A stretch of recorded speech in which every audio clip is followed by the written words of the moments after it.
الزمالك يهزم ديكا داها الصومالي 6-0. ايوه يا سيدي، 6-0 في الكونفدرالية الافريقية. الزمالك رغم المصايب والمشاكل اللي هو فيها بيداوي جراحه ويهزم ديكا داها 6-0. يا عم واحد يقول لك ده فرقة ضعيفة، يا سيدي ماشي، ما تشوف الاهلي فرقة المليارات كان بيلاعب فرقة يكسبها مركز شباب كفر الابحر، كسبها 1-0.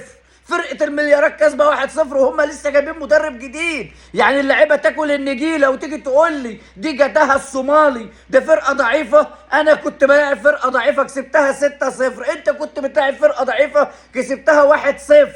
إيه المشكلة؟ جماهير الزمالك تفرح. 6-0 دي أنت ما بتفكركش بحاجة. 6-0 6-0 دي بتفكرك لما فزت عليك في الدوري سنة 1942 6-0، وبعدين 1944 بعدها بسنتين في نهائي كاس مصر في حضور حضرة صاحب الجلالة الملك فاروق ملك مصر والسودان، الزمالك بيهزم الأهلي 6-0.